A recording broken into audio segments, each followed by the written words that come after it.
Hello everyone. Tonight we embark on a journey darker than the plague, where, if you were a woman, your life was nothing short of a lifelong sentence without a trial. Forget the silk gowns, balls and romantic tales the Tudor movies spun. In reality, you were forced to marry at 14, beaten for bad weather, and died as if you never existed. This is a story of silent survival, forgotten, and why, if you were a woman in Tudor times, you never truly lived. Before you lean back and get comfortable, take a moment to like the video and subscribe to the channel, but only if you genuinely enjoy the content I share, and leave a comment letting me know where you're watching from and what time it is there. It's fascinating to see people following from all over the world. Now, turn off the lights, maybe switch on a fan for some background noise, and let's dive into tonight's journey together. Imagine today is a momentous day. Not because you passed an exam, not because you accomplished something extraordinary, but because you just got married. At 14, they told you, it's time to become a woman. You don't know exactly what becoming a woman means, but from the look on your mother's face, part sorrow, part resignation, you guess it's not something joyful. This morning, you woke up to the smell of blood from the pig slaughtered for the wedding feast, your stomach growling because the household saved the good food for guests, and a dress as stiff as armor, chafing your skin like moldy straw. They stuffed you into the dress like a chicken, into an oven, then combed your hair until strands snapped, just to make you look proper. No one asked if you wanted this. No one waited for you to grow up. No one cared that you were scared. They told you you're a gift given to secure peace between two families, as if you were a bundle of breathing turnips. They said you're lucky because your husband's family owns 2 cows and has never been convicted of stealing chickens. People laughed, clinked cups, and gave blessings, while you were led to the courtyard, standing next to an 18-year-old man who smelled like a war zone and grinned with missing teeth. You've never spoken to him, but tonight he'll know you, in the way the priest mumbled about joining flesh before God. You don't understand why lying with a stranger in a goat pen is sacred, but you're certain it's nothing like evening prayers. From now on, you'll call your mother-in-law ma'am and see your husband as master. Every mistake you make, from over-salting the soup to glancing left when a man passes, could be a reason to be beaten.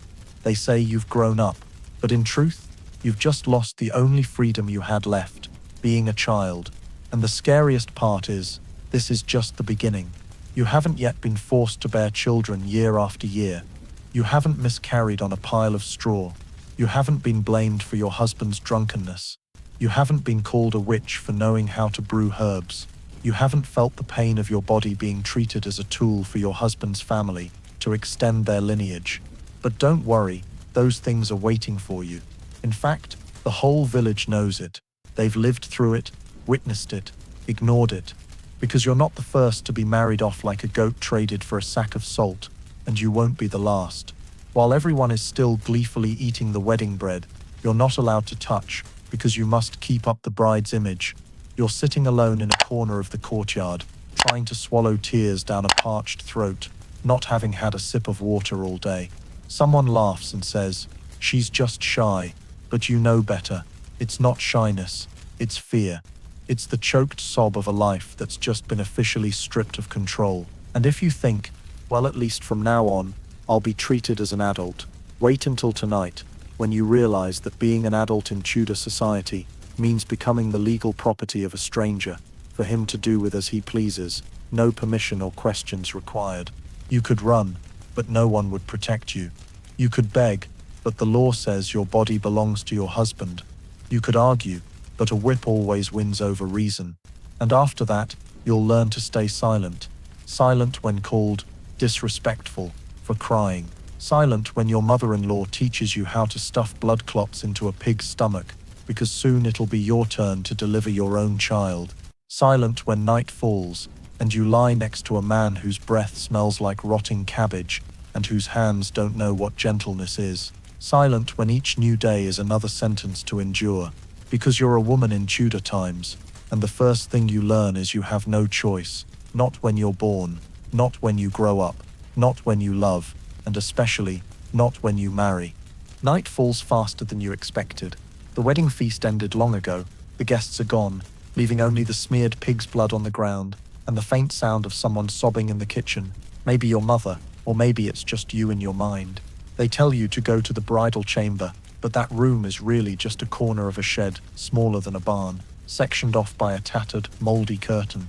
On the floor is an old goat skin, covered with an unwashed wool blanket, lumpy like volcanic terrain. You step inside to the jeering cheers of the men outside, enjoy your first night, as if what you're about to endure is some kind of group entertainment. Your husband, no, the man the law now declares the owner of your body, comes in after, shuts the door, and stays silent. He doesn't ask if you're tired, doesn't ask if you're ready, doesn't ask anything, because he doesn't need to. He knows the law, and the law says you're his. What's called love, or intimacy, has no place in this exchange, because there is no exchange. Just you, curled up, still in the stiff dress you haven't had time to take off, and him, unbuckling his belt with one hand, the other clutching a half-empty jug of ale. The smell of booze mixes with sweat, straw dust, and fear. You've never seen a man naked. Now you know, it's nothing like the Greek god statues in picture books.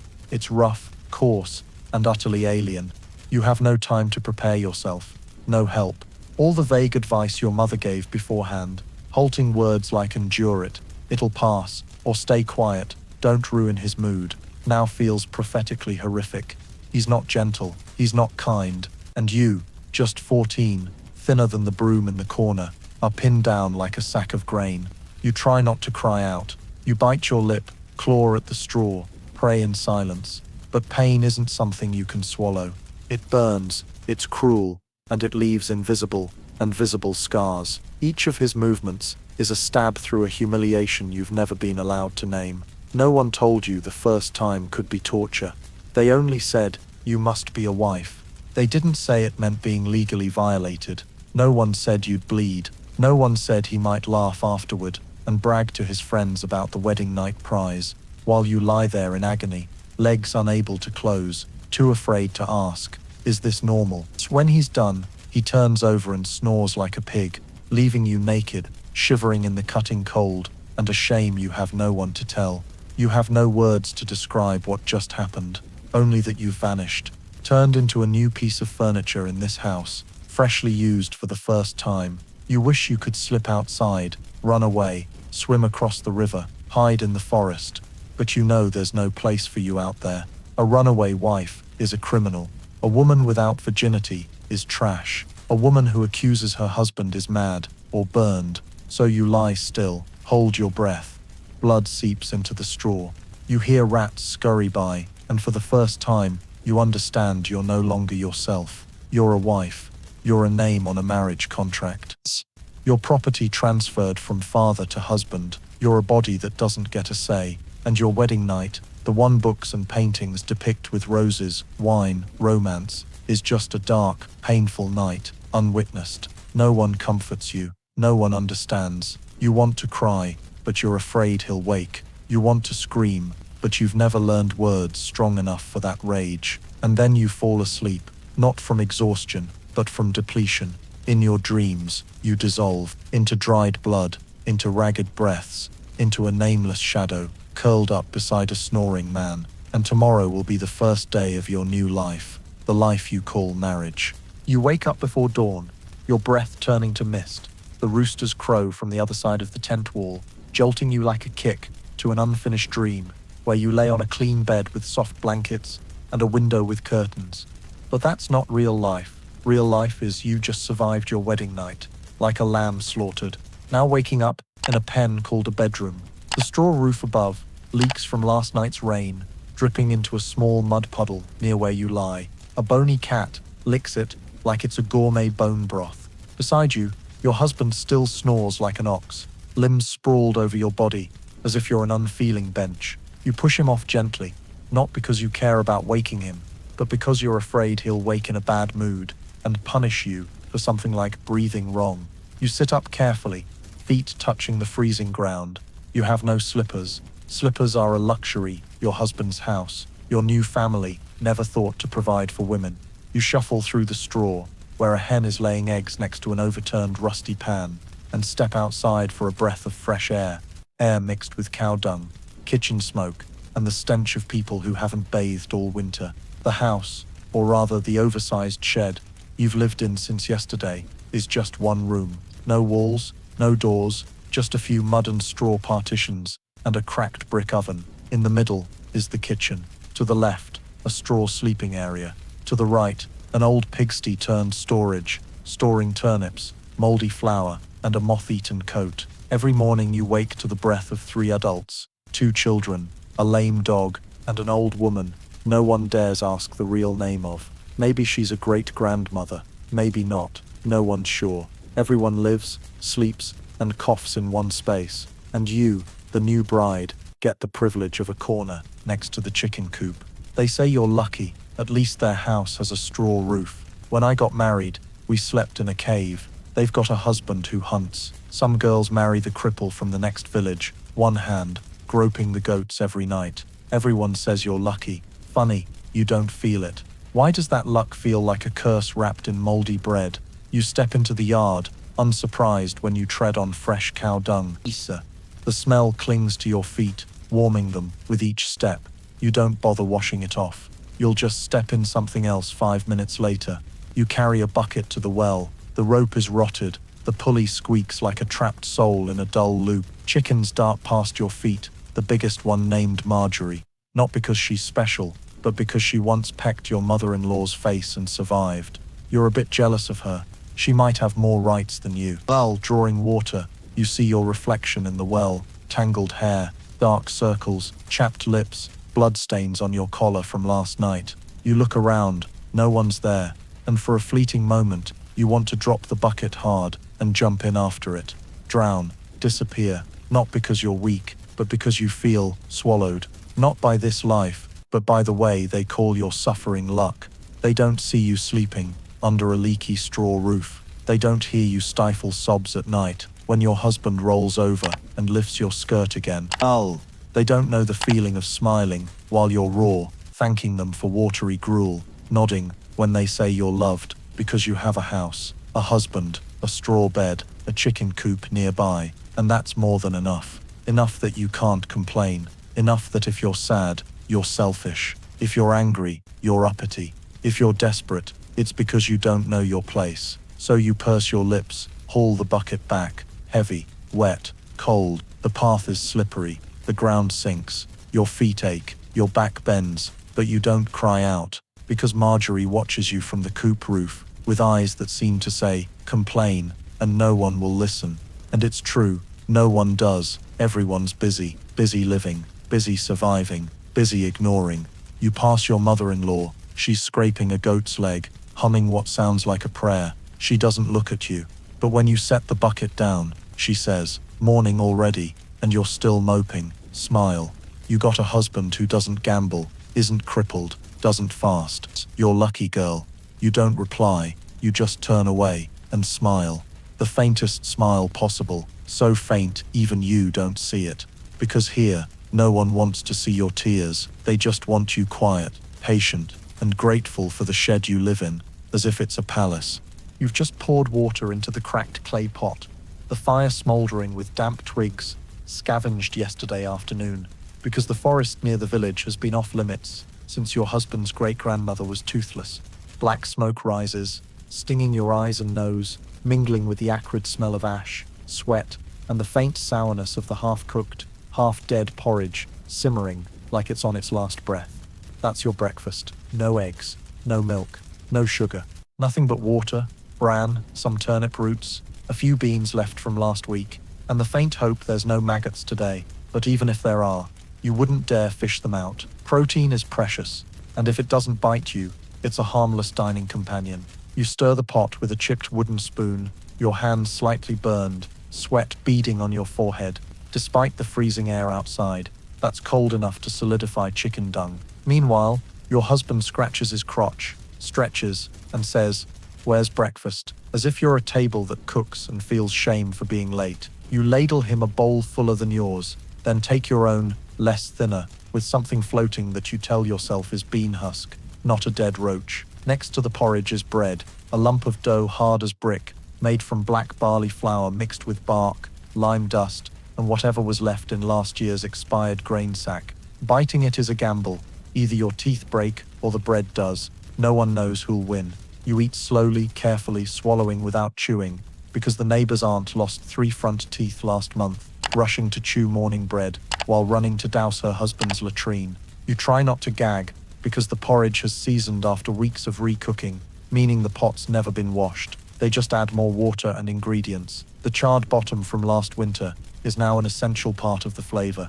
You've heard that in palaces, people eat white bread with butter, drink honeyed ale, sometimes even have fragrant salted meat. But here, a piece of meat happens 3 times a year: Easter, the ancestors' memorial, and when someone dies, because slaughtering a chicken for a funeral doubles as a feast. Your husband slurps his porridge, occasionally spitting out a husk as big as a fingernail, then glares at you like you should feel honored to cook for him. Your mother-in-law sits in the corner, chewing bread like it's gravel, her teeth clacking, drool leaking from her lips, muttering, "Things were worse in my day."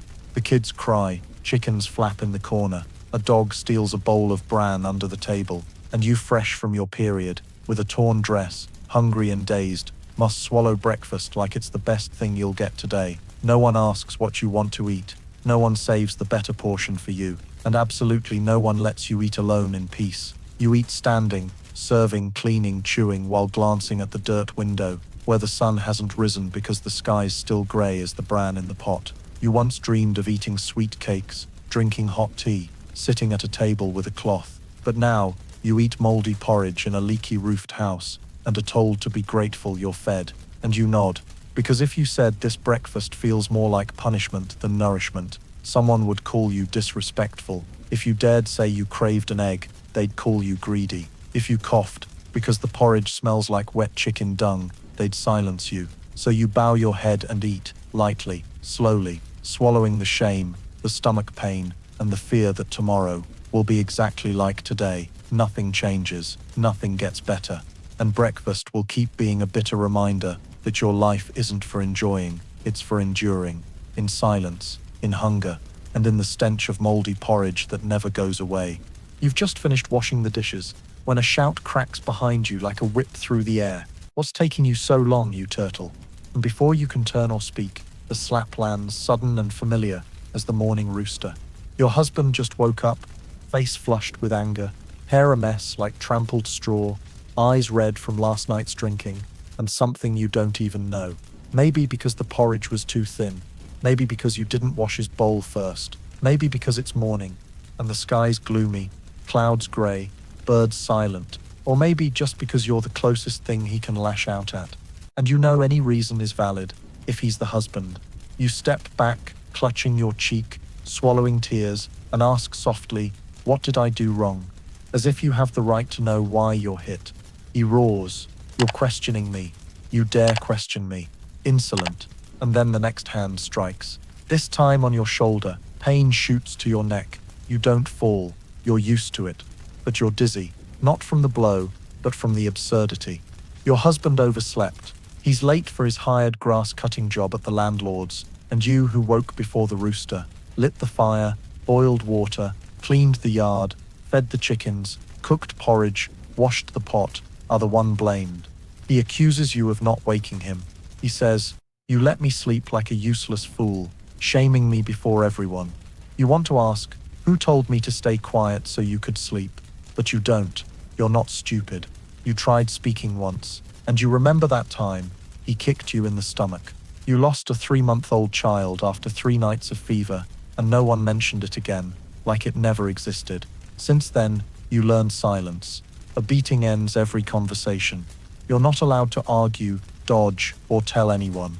Each bruise on your arm is a lesson. Each glance from your mother-in-law is a warning. She once said, "Your husband's young, hot-tempered, it's normal.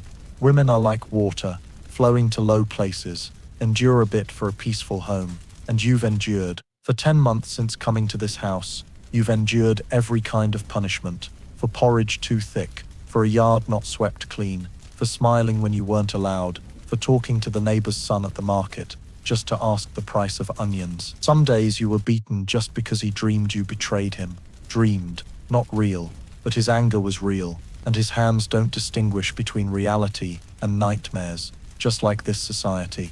They don't distinguish between husband and abuser, they just see you as a wife, and wives endure.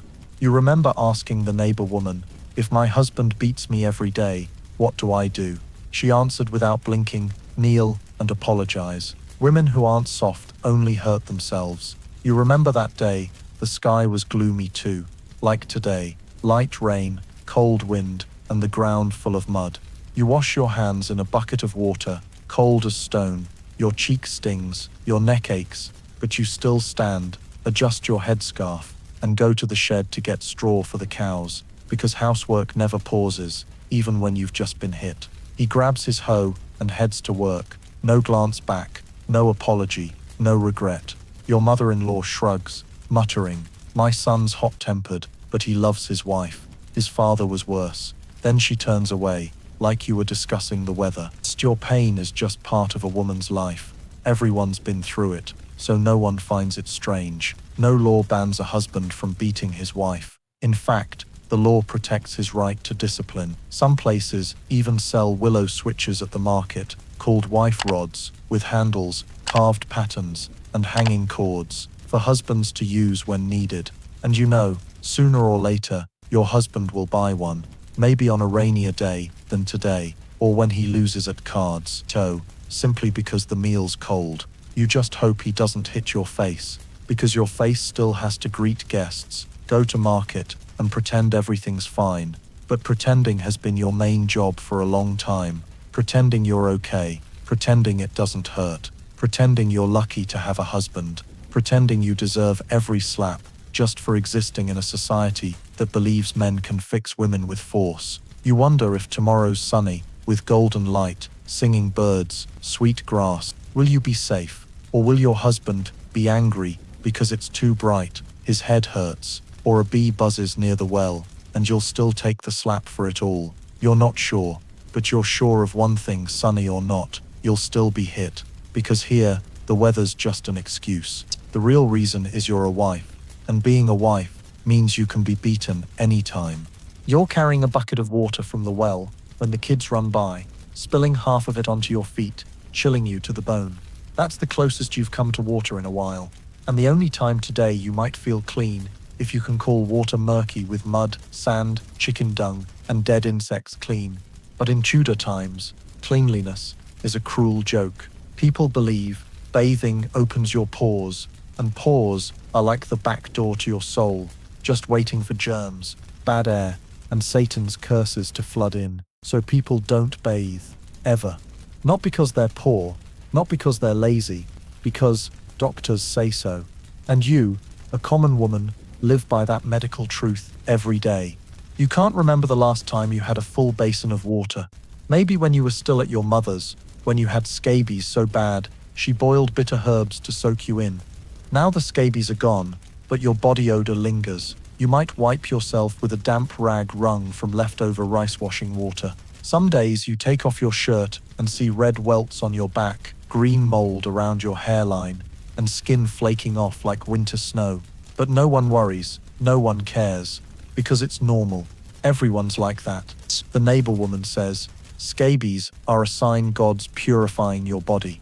Your mother-in-law says, "When I was your age, I had sores oozing pus on my scalp, and I'm still here, healthy." What you don't understand, will never understand, is why women not bathing goes hand in hand with your husband never bathing, and no one says a thing. No one worries, no one criticizes, no one calls him dirty, even though he's a two-legged creature who, when he takes off his shoes, makes the whole house press against the wall. His skin peels like a snake's, his hair shines like grease mixed with dirt, and his breath could choke a healthy goat. He can wear the same shirt for 7 days, not because he's poor, but because men are busy working, not fussing about smelling nice. When you quietly suggest you should wash your hands before eating, he roars, "My hands are dirty from labor." What do you know?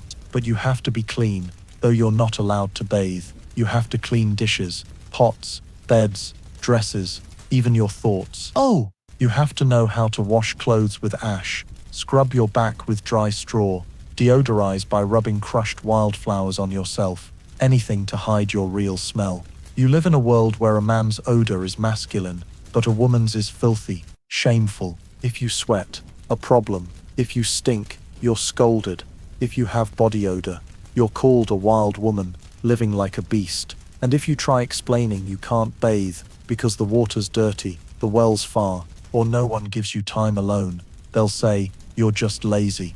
You had one chance to bathe on a holy day. The church allowed poor women to use a temporary public bath. You went, carrying a clean dress and a dry cloth, heart pounding at the thought of relaxing. But when you stepped in, it wasn't a quiet bath with steam and soft breezes. It was a communal pen, women naked in brown, murky water, kids peeing nearby, women arguing over space, the smell no different from a pigsty in summer. You rinsed your wrists, scrubbed your face, and ran out, avoiding eye contact. That night, your husband asked, "Where'd you go to smell so strange?" He glared. You didn't dare tell the truth, just said, "Probably the smoke from the churchyard." And that was it. You didn't bathe again. One time was enough. He keeps not bathing, goes to bed with field dirt on his feet, climbs on you with a sweat-soaked shirt, and when you turn away from the stench, he sneers, "Stupid woman, this smell is what a real man is." And you stay silent, because you learned long ago, in this world, filth isn't about sweat, it's about gender. Men can reek, it's their right. Women must smell sweet, though they have nothing to make it so. No clean water, no soap, no time, no space. And if you blame society, they'll say, "Don't make excuses." Back then, everyone was the same. But that's the talk of people who've never lain curled up at night, enduring the rank odor of a husband who never bathes, yet feels entitled to climb on your body, judge you, control you, and teach you how to be a proper woman. And you, though furious, must endure. Not because you don't want to be clean, but because in this society, women are taught to tolerate others' stench, while never allowed to cleanse themselves. You're squatting by the well, clutching your lower belly, staring into the void as if it could summon an answer, but the void says nothing. 5 days have passed, and your period hasn't come. You count and recount on your calloused fingers, muttering the days of the month, doubting your own memory, then shivering as cold wind cuts through your dress. Maybe you miscalculated. Maybe it's late from stress, hunger, or your husband's kick to your stomach the other day. But you know, deep in your gut, your blood, your bones, what you fear is coming. And it's not an angel. You're 14, married a few months, and you're waiting for your period like it's a verdict. If it comes, you'll writhe in pain, curled up on the ground like a stomped rat, still working, still pretending nothing's wrong, still scolded by your husband for staining the mat and stinking up the bed. But if it doesn't come, you die a different way, because that means you're pregnant, and pregnancy means your life is about to spiral into an unstoppable vortex, where your body becomes a vessel, and everything you were is stripped away, layer by layer, until you're just a young, frail, broken mother, about to die. As a child, you saw a village girl pregnant. Her hair fell out in clumps, her eyes shadowed like she'd been cursed, her teeth decayed from lack of calcium. One night, she screamed through labor. By morning, only the baby survived. Your mother said, "Dying in childbirth is the price women pay for the gift of creating life." You didn't understand then. Now you understand too well. Pregnancy isn't good news. It's a chain of nightmares, starting with nausea, dizziness, fatigue, leading to sleepless nights from back pain, fear of the baby dying inside you, fear you won't survive it yourself. And for what? To birth a hungry, sick child, then keep birthing more, because you don't get to rest. You don't get to use contraception. You don't get to choose when. You don't even know what causes pregnancy, just that every time your husband climbs on you, the chance of catching it is higher than rain in October. Each menstrual cycle is a sign you're still free, in the frailest way. And when it doesn't come, it's like losing the only control you had left.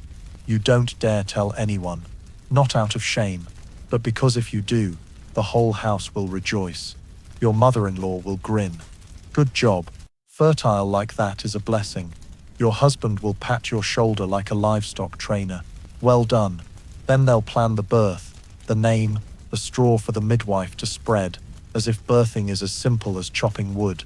They don't know, or choose not to mention, that pregnancy means a higher risk of death than the plague season. No doctors, no painkillers, no rescue. You could bleed out, the baby could be breech. It could die inside and rot. You could get puerperal fever and burn up. You've seen the village midwife cut umbilical cords with a dull knife, chewing straw to ward off evil. You've seen women squat in the yard, pushing in the cold night, because the house wasn't lit enough. You've heard of a woman whose placenta didn't come out, so they yanked it by hand, and she died of infection. You know as clear as the moon rising each night that if your period doesn't come this week, you're on a one-way road with no return. You tremble from a fear you can't name, because you're only 14, barely married, haven't truly lived, just learned to carry water without tipping your shoulder, just learned to endure your husband's rough hands without crying out. Now you must learn to birth, to keep a child alive, to die for it if needed. You place a hand on your belly. It's still soft, still empty, still silent, but you know something's forming, or not. You pray for blood. Pain is fine, bleeding is fine, stench is fine. Just let it come, to give you time. One more month, one more cycle, one more chance to breathe. But the blood doesn't come, and you sit there, quietly counting days, counting mistakes, counting fears. No one comforts you. No one understands. No one says anything but, pregnant, rejoice, prepare to be a mother. But you don't want to be a mother, not yet. You're scared, sad, angry, above all, powerless, because in this world, your period isn't personal. It's the family's business, your husband's, his family's, the church's, the God's. You're just the one carrying it, but you don't get to decide anything. And maybe the scariest part isn't that you're pregnant. It's that you're not allowed to be scared, not allowed to refuse, not allowed to choose. You're only allowed to wait for blood or death. Both will come, and all you can do is hold your breath in the hollow of a body never called by its true name. You know you're pregnant on the 16th morning since your period vanished like a traitorous friend, leaving without a word and abandoning you to a vague heaviness in your belly, sudden nausea from the smell of kitchen ash, and a strange ache in your lower back when carrying water. You don't tell anyone. No need. Your mother-in-law only needs to glance at how you sit, how you eat less, how you touch your belly unconsciously, and she cackles as if she's heard news of a bumper harvest. Knew it. Fertile. This family's stock is fertile. She shouts so loud the chickens scatter from the yard, while your husband flashes a smug grin like he's won a battle, nodding proudly and saying, with no trace of tenderness, "Told you, one touch from me, and she's breeding. No need for prayers." You lower your head, not from shame, but from fear someone might see the horror in your eyes. You're not happy. There's nothing to be happy about. No flowers, no gifts, no kind words, no concern. Just double the work, triple the expectations, and 10 times the risk of death. They say, a pregnant woman is a blessing, but you know it's a price. And from the moment that invisible fetus is confirmed by your mother-in-law's prying eyes and probing hand, you're no longer a person. You're an incubator. Every meal you eat isn't for your hunger, but to feed the child. Every move you make isn't for your will, but to protect the pregnancy. Yet, paradoxically, you still do all the same chores. Carry water, plow fields, cook, scrub the yard, wash pots, climb ladders to store straw. You say, "My back hurts," and your mother-in-law says, "First births are like that. By the third, you'll be used to it."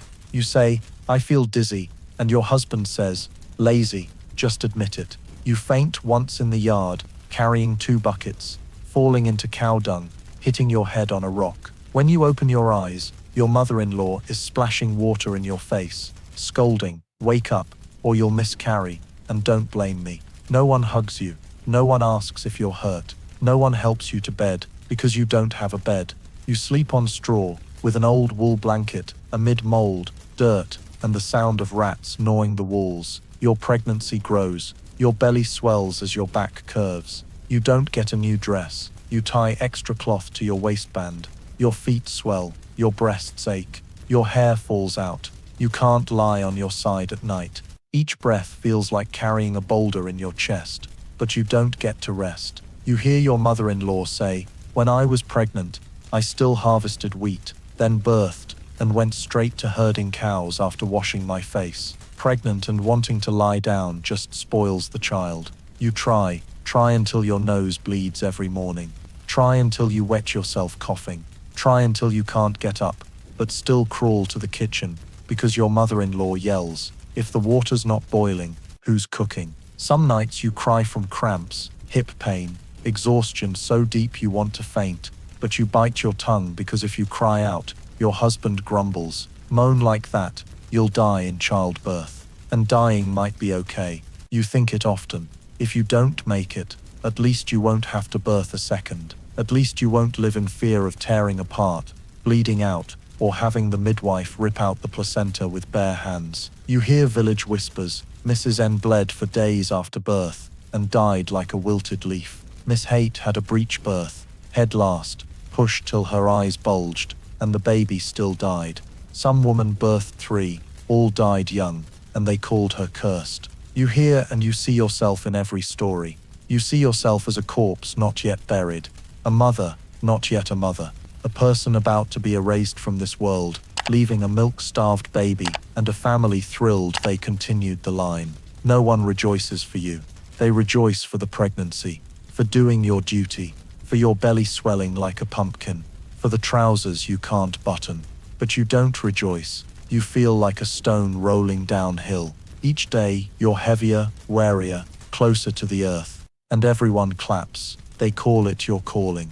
You call it waiting to die, but you don't say it, because if you did, they'd call you a selfish woman who doesn't love her child. So you nod, smile faintly, accept congratulations, accept buckets of water, accept watery porridge for the pregnant woman.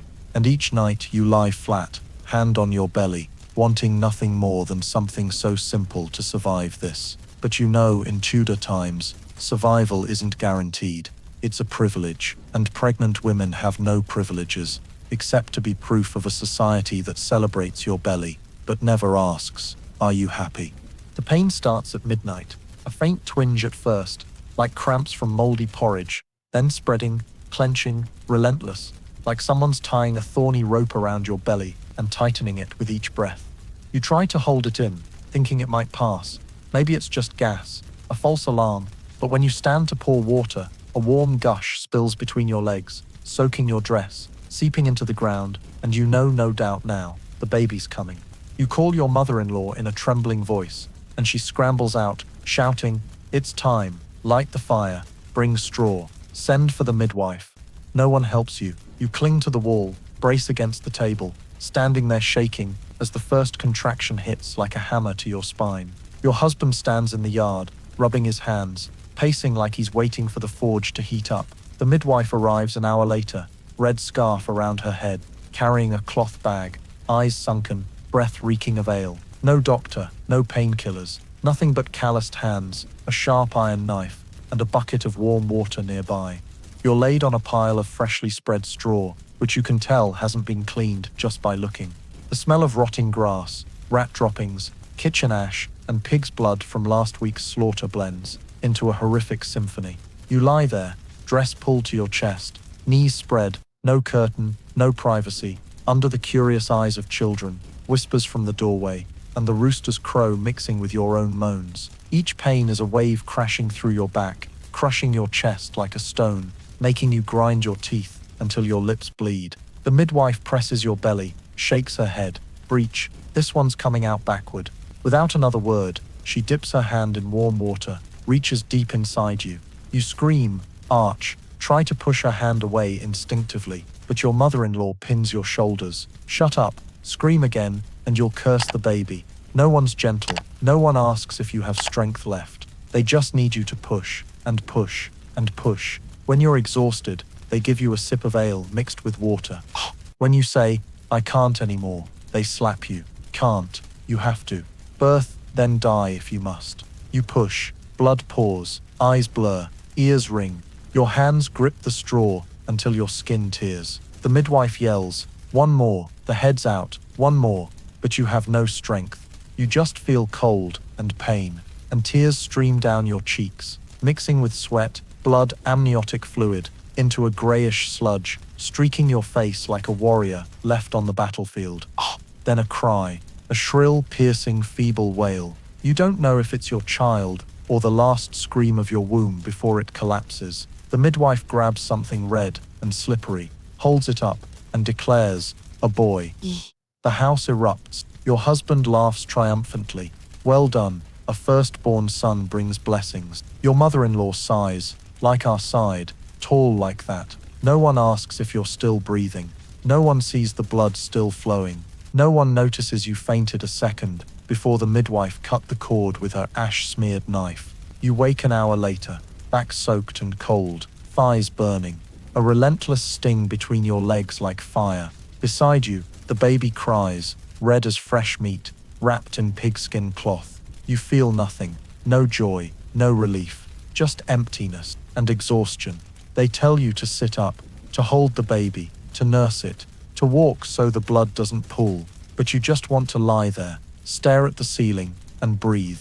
If you can still breathe, if you don't die from blood loss, if you don't get infected from that knife, if you don't burn with fever in the night. But no one mentions those things, because to them, birth is natural, it's duty, it's fate, and you've done it. The rest, living or dying, is secondary.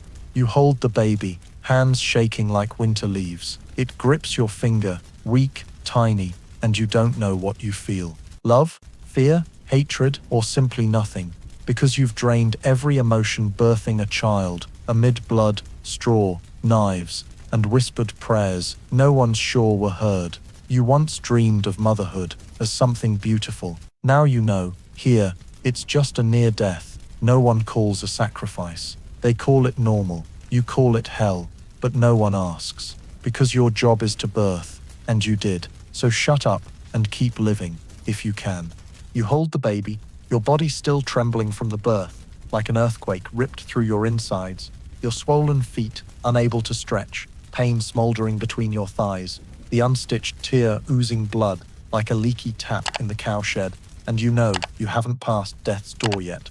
Everyone around is busy cheering, congratulating, buzzing, as if the greatest miracle has happened, because the baby lives, cries, is a boy, has long nails, and a wail loud as church bells. Your mother-in-law nearly jumps when she hears the cry. Blessed, cruelly blessed, a boy, breathing strong, skin pink. Your husband laughs heartily, waving a hand, just like me as a baby. You can tell he's clever. No one looks at you. No one notices you're pale as kitchen ash, forehead slick with cold sweat, hands too weak to hold the baby's head, your breath short as snapped thread. They place the baby on your chest. No asking, no gentleness, no care if you're still conscious. You look down, eyes blurry from too much blood loss, heart struggling to beat, guts churned like spoiled porridge. You want to say, "Take it off me," but your mouth is dry, tongue stuck like ash. No sound comes out. The baby keeps wailing, a living song proving its existence, and each wail pulls you deeper under. You understand, clearly. Year. If the baby lives, you may not be needed anymore. They don't say it, but their eyes do. The child's alive. That's enough. You've heard neighbors tell of a woman who died after birth, buried hastily under an apple tree, her baby handed to a sister-in-law to nurse. No funeral, no tears, no lingering grief. As long as the child lives, you're now a shell, the husk around the baby, like a cocoon, useless once the butterfly emerges. You lie on the filthy straw, freezing, blood mixing with amniotic fluid into a slimy mud under your hips. The stench so foul even the cats won't come near. The midwife says, "The cord's fine like that. Wait for the placenta, then it's done." But you know the placenta hasn't come. You feel your belly still wrenching like something's clawing inside. You've heard if the placenta stays, it rots, causes fever, and you die like a wilting plant. You murmur, "It's not all out." Your mother-in-law snaps, "Don't mumble. Focus on the baby."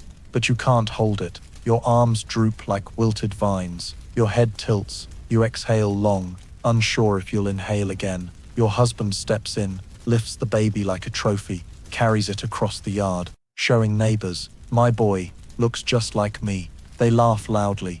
No one asks if his wife's still alive.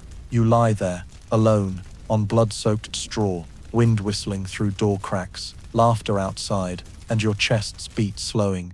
You feel yourself drifting. No more pain, no more cold, no more fear, just light, so light you're slipping out of your own body. You think, maybe I'm dying, and the saddest part isn't dying, it's that no one notices, no one holds you back, no one says, she needs saving.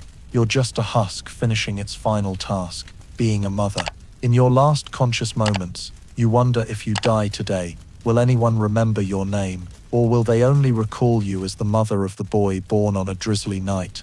You have no will, no portrait, no legacy, just a red, wailing baby, a cold pool of blood, and a society that believes birthing is everything, and the birther doesn't matter if she dies. Then your eyes close, your mouth opens, no more breath. No one notices, no one panics. Outside the baby still cries. Someone soothes. Hush, your mother's resting. She'll be up soon. But you won't get up, because if your baby survives, you don't have to.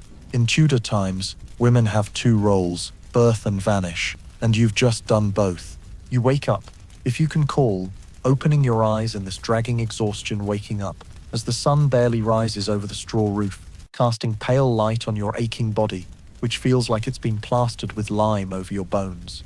The baby in the makeshift cradle, a battered corn-drying basket lined with torn rags, has just stopped crying after suckling a dribble of watery milk from your breast, which is limp and cracked at the nipple, like it's been sliced with a dull knife. Your husband stomps into the house. No greeting, no glance, no question, except, have you rinsed the rice yet? You don't answer. You're trying to stand without collapsing, your legs still trembling from childbirth. But you know, even if you answer, even if you're exhausted, even if you're in so much pain you vomit blood, no one cares, because you're a wife. And in Tudor times, a wife isn't someone to love, to partner with, or to share with. A wife is property, a possession recognized by law, church, and the idle neighbors gossiping outside the bakery. The day you were married off, your parents didn't cry. They shook hands with your husband's family, like merchants sealing a deal. You weren't asked for your opinion, your choice, or your refusal. Your marriage wasn't a union of two people. It was a transfer of ownership, from father to husband, signed with a vow before God, and your forced silence. You're called someone's woman. You're never yourself. Your husband can beat you, kick you out, seize the belongings you brought, and the village will say, a man disciplines his wife. What's the fuss? You can be raped on your wedding bed, and no one calls it rape, because the law says a husband has the right to enjoy his wife whenever he wants. You can't travel alone, can't keep money, can't sign papers. You own no land, no property, no independent status. You don't exist as a citizen. You exist as an extension of your husband. If you bear a son, you're worthy. If you bear a daughter, you're unlucky. If you bear nothing, you're cursed as barren, useless, not a proper woman. But even if you birth a brood of sons, you have no say over them. Their names are chosen by your husband. What they learn, do, or live with, all decided by him. You're the one who births, nurses, soothes their fevers, holds them through diarrhea. But at church, they record, son of Mr.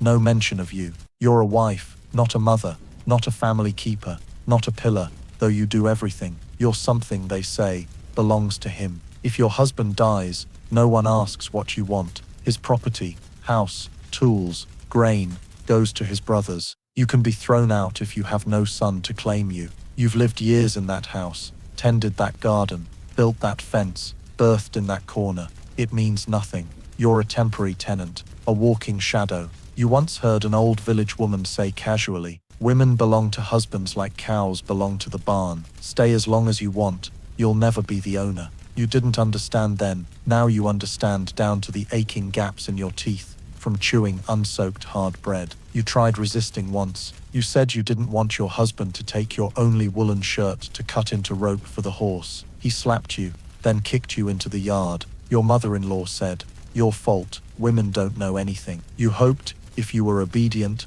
loving, enduring, he'd change. But he only despised you more. He called you a tool that cooks. When you're sick, he says you're lazy. When you're sad, he says you're idle. When you cry, he goes drinking and tells his friends you're crazy like a widow. You're only valuable when silent, when working, when breeding, when enduring. Otherwise, you're a defective item, a broken possession. No one taught you to love yourself, because you don't belong to yourself. You have no days off, no private time, no dreams, and if you do, you must bury them deeper than the bones of the child you lost last year. People look at you and call you his wife, but you know, in their hearts, you're no more than a tool, like a sickle, a shovel, a plow ox, necessary, but never valued. You live, but you don't exist. You dwell in the shadow of a man. Society grants the right to call you mine, and the title wife, meant to signify love in Tudor times, is just a label on a thing that walks, births, and stays silent when beaten. You once wondered why letters looked so beautiful, yet you weren't allowed to learn them. Why the yellowed paper the priest held every Sunday made everyone bow in silence.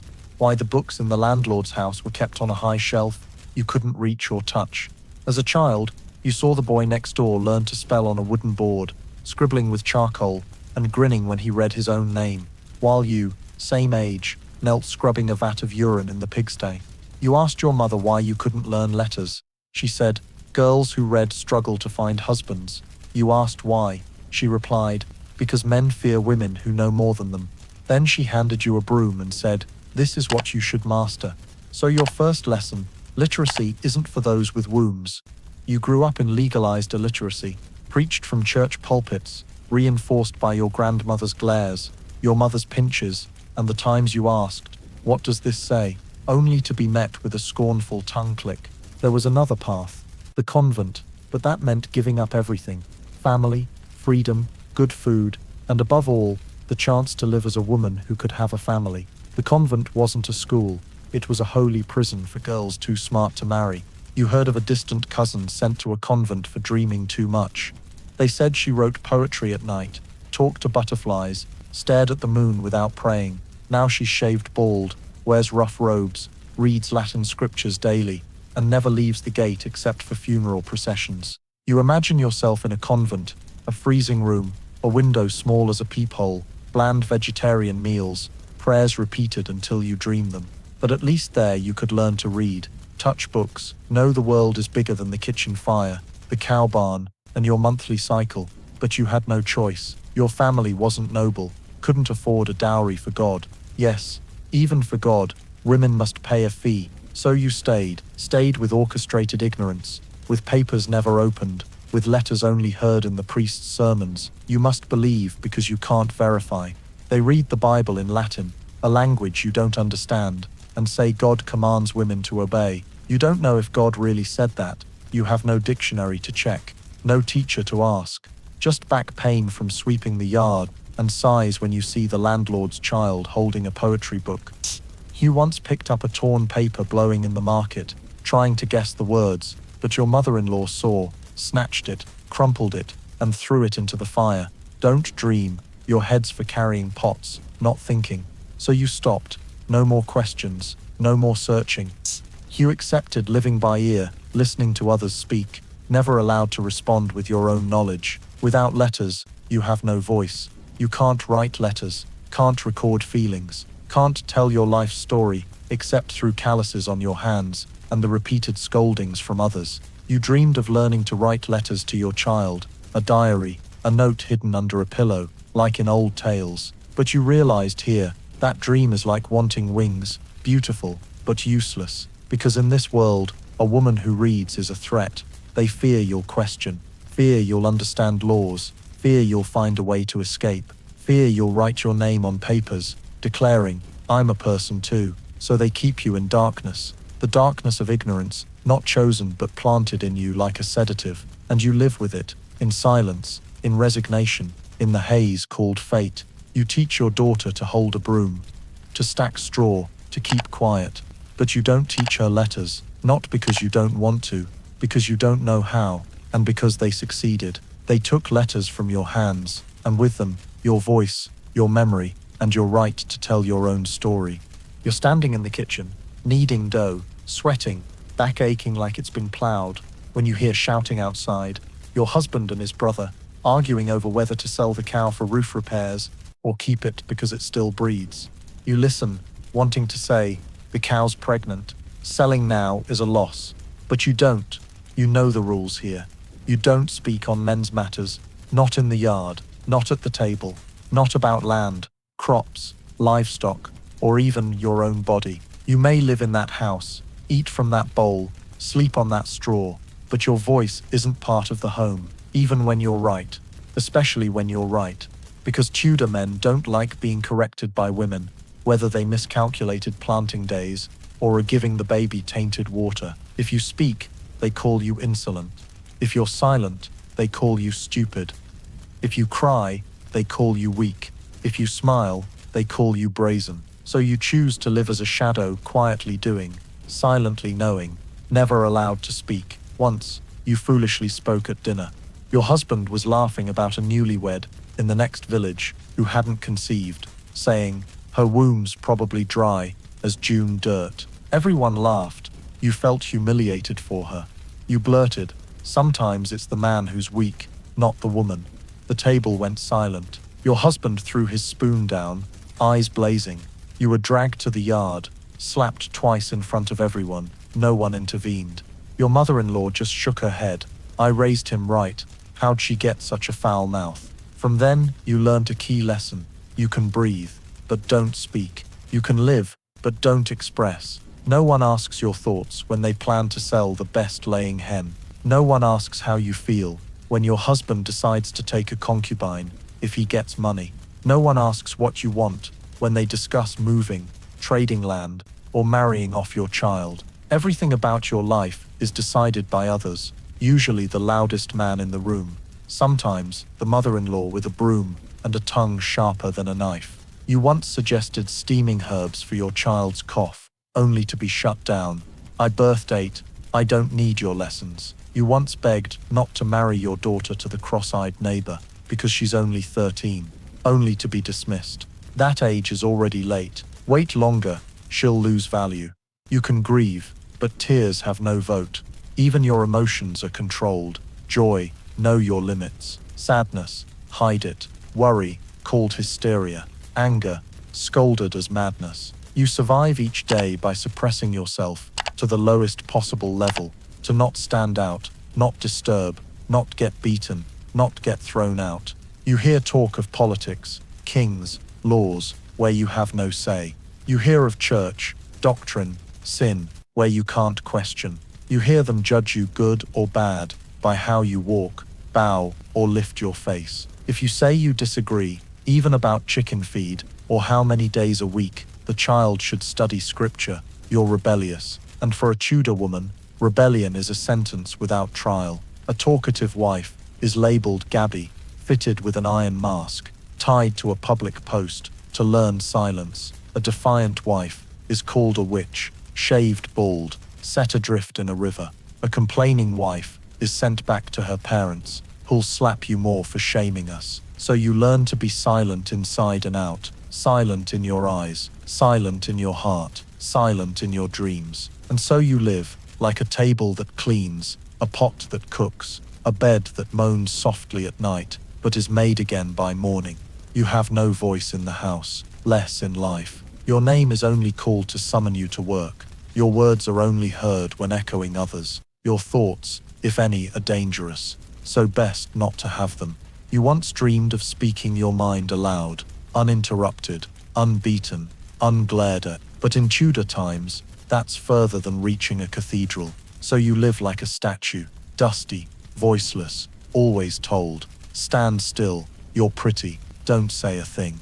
You step into the field before the sun rises, dew still on the leaves, your feet frozen as rocks because your shoes are torn, the cloth wrapping your feet is moldy, and yesterday morning's cow urine still lingers on the path, soaking your dress hem. You're there to do what you do every day, plow, not with an ox, because your family's too poor to own one, but with your own body, your sinewy hands, your heavy shoulders, the strength of a woman, 3 months postpartum, anemic and unfed. The soil's soft on top, hard below, studded with stones like traps, liberal bias, tough weeds clinging like prejudice. You dig, you pull, you plant, you water, and you know every root, every crack, every patch of clay that turns to dust in a day's sun. You're more tied to this land than to your husband. You've worked it since before puberty. You know the smell of coming storms. You know where rats burrow. You cried on the little mound behind the barn, where your first child, dead at 8 days, was buried. You know this land better than anyone in the house, but you don't own it. The field you plow, the garden you water, the yard you sweep, all in your husband's name. If he dies, it goes to his brother. If his brother has no sons, to his kin. You're not in the inheritance. You have no paper proving your tie to the land you've soaked with menstrual blood, sweat and tears for years. They say, land is for men. You ask why. They say, because men bear the load. But you're the one hauling manure, planting rows of turnips, burying herbs by the fence, pulling roots with your nails, breaking your back all winter to turn the soil. Your husband drinks, or plays dice with the village loafers. But if someone asks, whose land is this? He'll stretch and say, mine. They'll nod, no questions, because you're a woman. And women can't own land, just like they can't own opinions, names, time, or the right to object. Once you told your mother-in-law, if I had a small plot, I'd grow onions, chives, sell them for money to buy books for the kids. She looked at you like you'd blasphemed. Land's for feeding husbands and kids, not for women's nonsense. Books are trouble for women, so you shut up.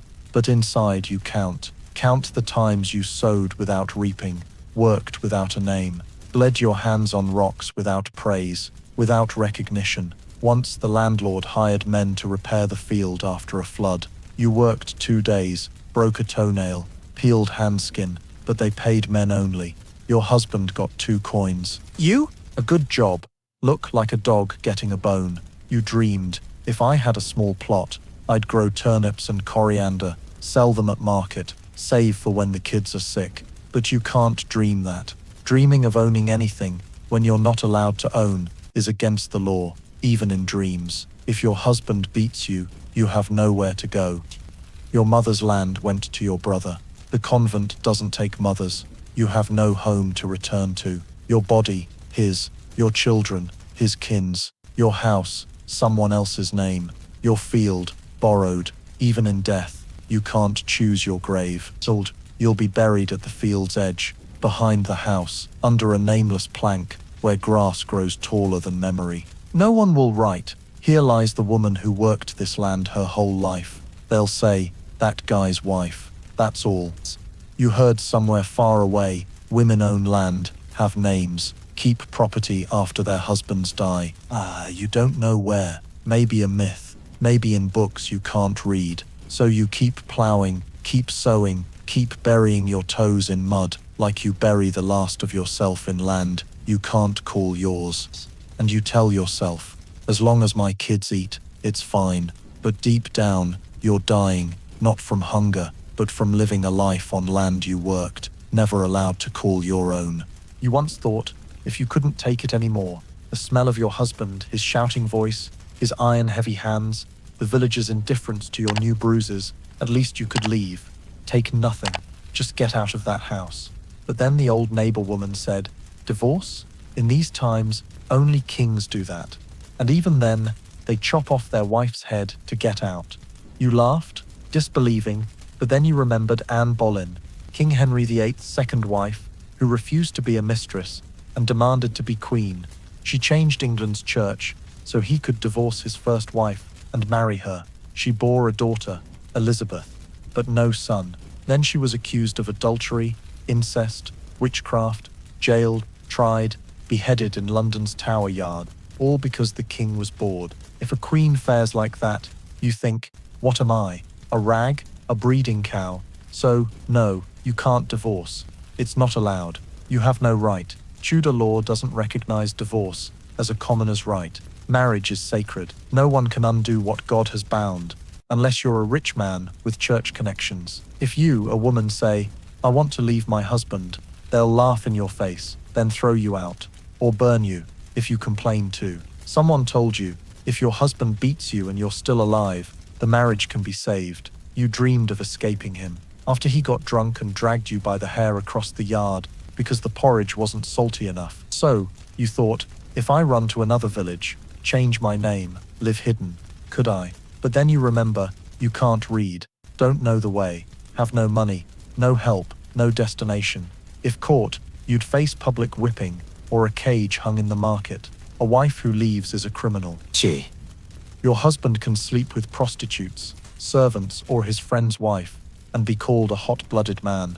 But if you glance at another, you're a whore, a witch, a threat to be crushed. You could be shaved bald, muzzled with iron, or worse, killed. This society is built to trap you. From church to kitchen, law to dinner table, birth certificates to your mother-in-law's funeral, everything says you're his. You heard of a woman who begged the church for separation because her husband broke her teeth. 3 years later they said, not enough reason. You want to say, I don't love him. But love was never a requirement. Marriage doesn't need love. Just a woman compliant enough to endure. They say, marriage is fate. But your fate isn't chance. It's a sentence handed down when you hit puberty. And when it's enforced, you can't appeal. You can die in that bed, but you can't leave it. That bed, that house, that man, though a living nightmare, is where you're bound. Bound by a ring you can't remove. A vow you can't retract. A prejudice you can't break. Once, you tried to run, fled to the field at midnight, barefoot, holding your child. But it was cold, the wind cut. The baby cried. Your stomach growled. You went back. The door was open. He was waiting. No questions. Just beating. Beating until you couldn't stand. Then he threw you on the bed. The next morning, no one mentioned it. Like you never tried to escape. Like you'd never dare. Like you knew, from the start, you're his, and you can't divorce. Unless you're Anne Boleyn. And even then the price of leaving marriage is your head rolling on the ground, amid drumbeats, and the cold stares of an empire. So you keep living, not for love, not for acceptance, but because you're caged in a contract without a signature, yet fully binding, a prison without walls, yet no escape, a marriage without love, yet chained like shackles, and you, a Tudor woman, are told you're married. But really, you've just been sentenced to life. No pardon, no divorce, no hope, just existence, until you die, or he does. And sometimes, even then, you're still not free. You kneel in the cold church, head bowed close to the ground, knees aching on the rough stone floor, your breath forming faint mist no one sees, and what you don't see, but feel sharply, is the subtle contempt, like ash, dusting the hair of every man around you. No one says it outright. No one points and says, you're a sin, but they don't need to. You've been taught it since you could crawl, that women are the root of all calamity, that Eve ate the forbidden fruit, damning all humanity, that without women's weakness, Satan would have had no foothold in Eden, and you're her echo. From the moment you could speak, you were taught to whisper. When you learned to walk, you were taught to keep your legs closed. When you dared lift your head, you were struck for arrogance. Every Sunday sermon hammers it. A good wife is silent and obedient. The Bible is read in Latin, which you don't understand, but the priest's tone shifts when he speaks of women, heavy, stern, like a warning, like a toll for the devil. The church walls are painted with blood, naked women dragged by demons, pinned in boiling vats, tongues cut, eyes gouged. Once, you asked your mother-in-law, why are only women punished? She didn't answer, just glared and muttered, because women are traps. And you understood. In their eyes, hell has a woman's face. A woman who laughs loudly is a witch. A woman who dresses well is seductive. A woman who doesn't bear children is cursed. A woman who bears many is lustful. A woman who speaks is scheming. A woman who's silent is plotting. There's no way to win. The harder you try to be good, the more they scrutinize. The more you repent, the deeper they dig into your past. You were once called to the church's front because a neighbor claimed you went to the garden alone, doing who knows what. The priest looked at you and said, repent. Too many uncontrolled desires. You didn't know what you desired. You just wanted to breathe in peace. But in religion's eyes, even wanting peace is a form of defiance. You go to confession, kneel for an hour, racking your brain for what you did wrong. Once, you confessed you dreamed of living alone in the woods. No husband, no children, free. The priest flinched. Such dreams are blasphemous. They reject the sacred role God gave women. You were ordered to pray 50 rosary beads and vow never to dream that again. You obeyed, but the dreams came anyway. This time, you didn't tell. You feared being burned, because someone was. A young girl who read books was accused of hearing the devil's whispers. No proof needed. They chopped wood, tied her to a stake, lit the fire, Everyone watched. No one stopped it. They said, "It's good for her soul," and you shuddered, because you too heard whispers, your own voice, thinking, "I shouldn't have to suffer like this." But you don't speak anymore. You pray, not from faith, from fear. Fear of hellfire, fear of boiling vats, fear of demons, fear of the punishments the priest describes weekly, in a voice dry as stone. You learn to confess by rote. I was lazy, disobedient, thought ill of my husband, doubted God's will, though often you were just watching the rain. You're not allowed to think, to question, to doubt the order, because if you're a woman and start asking questions, you're 1 foot in hell. In that world, no one asks about your soul. They ask if your dress is long enough, your hair covered, your eyes avoiding strangers, your voice soft enough not to stir men's heads. Religion protects them from you, not you from them. Religion teaches you to honor your husband, father, priest, but no one teaches your husband to be kind. You once hoped God saw you, but then you realized, what you bow before isn't light. It's the shadow of those who use sacred names to press you into the dirt, bind you with scripture, burn you with sermons you don't understand, and declare, this is salvation. And you, a Tudor woman, have 2 choices: stay silent and live as an eternal sinner, or speak and be cast into the hell they've already painted with your face.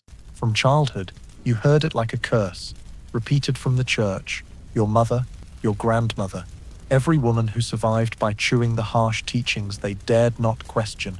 Women are the gate through which sin enters the world. You didn't know why, but you heard it so much you believed it true. When you laughed too loud, you were told, girls who laugh like that summon demons. When you hit puberty, your mother said, men will stare, and it's your fault. When you felt emotions, saw someone blush, felt your heart race, you panicked, thinking you were tainted by sin.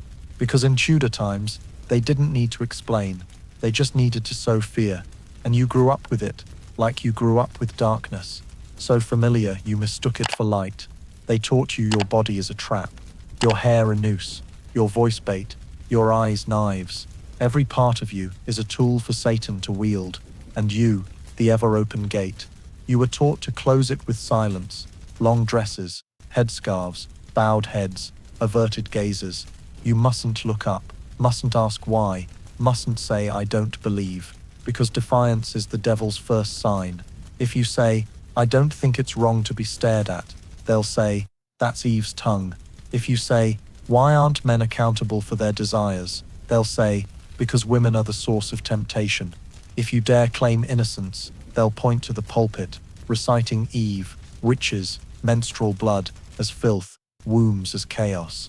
You heard it endlessly, until you started believing you're the fault. When your husband rages, you think, because I wasn't gentle. When your child dies, you think, maybe I thought something wrong. When you're beaten, you think, because I wasn't good enough.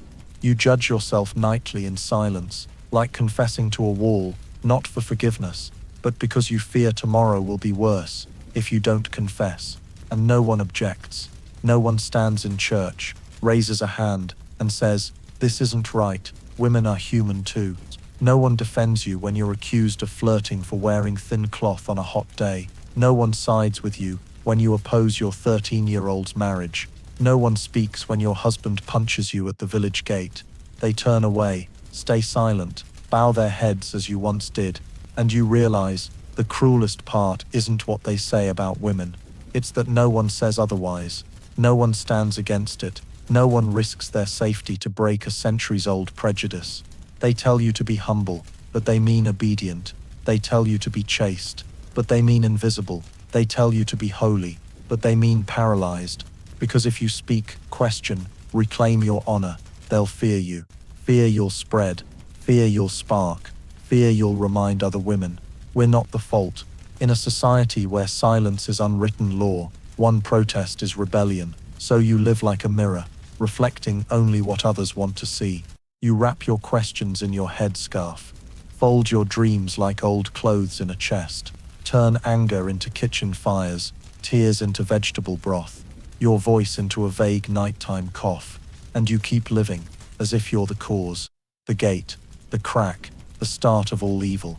And strangely, one day, You don't need their reminders. You do it yourself. You teach your daughter to bow, hush, hide her chest, her eyes, her heart. You tell her, in a whisper that chills, don't let anyone look at you too long, not because you want her to live like you, but because you know, if she doesn't, this world will punish her mercilessly. You're a Tudor woman, you're the gate, but you're never allowed to step through, because you're locked inside yourself, and the key, thrown away by a world that never wanted you to claim your innocence. From childhood, you heard it like a curse, repeated from the church, your mother, your grandmother, every woman who survived by chewing the harsh teachings they dared not question. Women are the gate through which sin enters the world. You didn't know why, but you heard it so much, you believed it true.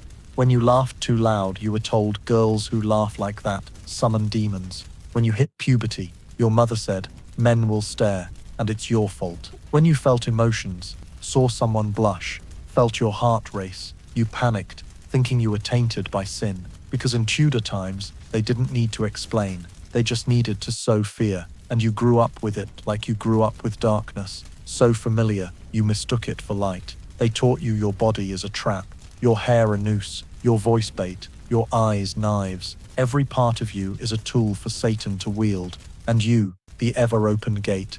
You were taught to close it with silence, long dresses, headscarves, bowed heads, averted gazes. You mustn't look up, mustn't ask why, mustn't say, I don't believe, because defiance is the devil's first sign. If you say, I don't think it's wrong to be stared at, they'll say, that's Eve's tongue. If you say, why aren't men accountable for their desires, they'll say, because women are the source of temptation. If you dare claim innocence, they'll point to the pulpit, reciting Eve, witches, menstrual blood, as filth, wombs as chaos. You heard it endlessly, until you started believing you're the fault. When your husband rages, you think, because I wasn't gentle. When your child dies, you think, maybe I thought something wrong. When you're beaten, you think, because I wasn't good enough. You judge yourself nightly in silence, like confessing to a wall, not for forgiveness, but because you fear tomorrow will be worse if you don't confess. And no one objects. No one stands in church, raises a hand and says, this isn't right.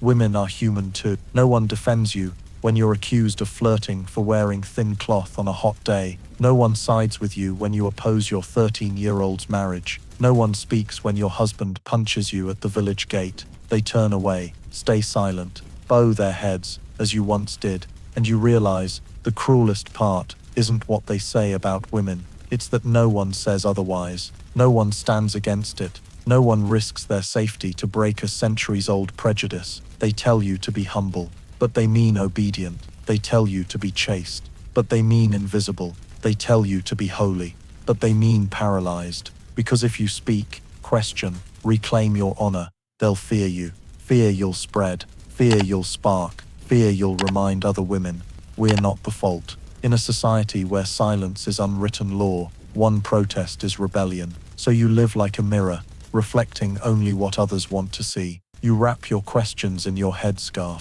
fold your dreams like old clothes in a chest, turn anger into kitchen fires, tears into vegetable broth, your voice into a vague nighttime cough, and you keep living as if you're the cause, the gate, the crack, the start of all evil. And strangely, one day, you don't need their reminders. You do it yourself. You teach your daughter to bow, hush, hide her chest, her eyes, her heart. You tell her, in a whisper that chills, don't let anyone look at you too long. Not because you want her to live like you, but because you know, if she doesn't, this world will punish her mercilessly. You're a Tudor woman. You're the gate, but you're never allowed to step through, because you're locked inside yourself, and the key thrown away by a world that never wanted you to claim your innocence. You drag yourself from the house, legs trembling, dress stained with dried brown blood, back aching like it's crushed by stones, womb a hollow void, full of thorns, hands clutching your shirt until they're pale from cold and fear. Just last night, you lost your second child in silence. No cry, no call for the midwife, no one fetching hot water, just you, on straw, curled like a broken corpse, contractions fiercer than knife cuts, and finally, blood pouring out, then something sliding from you, heavy, slick, silent, falling to the ground like a swallowed word. You looked at it, afraid to touch. Your child, a dream just formed, a hope you dared not voice, now lying still on straw like a potato dropped from life's hands. And less than 8 hours later, with the sky still dim, your heart not yet shrunk back to silence, your mother-in-law steps in, ignores the child's body, and says, "Get up. We have church. Don't let people say this house is godless. You don't understand. You just lost your child. You haven't slept, haven't eaten, feel nothing, and now you must go to church." But you don't argue, because you know, skipping church is a sin, not kneeling is insolence, not confessing is claiming you belong to the devil.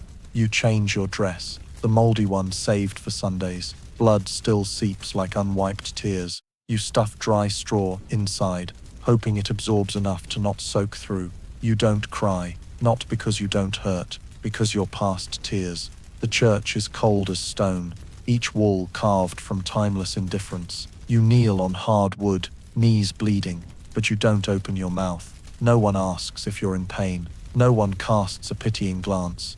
The women around you stare at the pulpit, reciting prayers, hearts as empty as yours. The priest preaches humility, punishment for the unvirtuous, God's justice. You look at the cross. Your mind sees the red, still child, lying like an unanswered prayer. And you wonder, what justice, what pain is enough for forgiveness? Why must you, not even half a day past losing your child, kneel, confess, beg for salvation? But you don't ask, because asking is defiance, because God is never wrong, because the fault is yours. Maybe you thought something wrong, breathed too hard, dreamed of a life without a husband, doubted or once felt angry at fate. That's enough for God to take your child. You're not allowed to question, only to confess. Bow, hope that next time, if you're better, less thoughtful, your child will be spared. You shuffle to the confessional, sit behind the wooden screen, the smell of mold, rotting wood, frozen sin, like half-burnt incense in the air. The priest asks, "What are your sins this week?" You whisper, "I miscarried." He pauses, then asks, "What did you do to cause it?" You freeze. No, you lost your child. Only what did you do? You must list. You say you swept the yard too hard, felt anger at your husband, thought negatively, dreamed of leaving, skipped rosary prayers some nights from stomach pain. He nods, like you've signed your own sentence, then recites absolution, tells you to pray 100 beads for the child's soul, and yours, for failing your sacred duty. You leave the church. The sky's still grim, the wind still bites, you're still bleeding, but now you're forgiven. And you must thank them for it.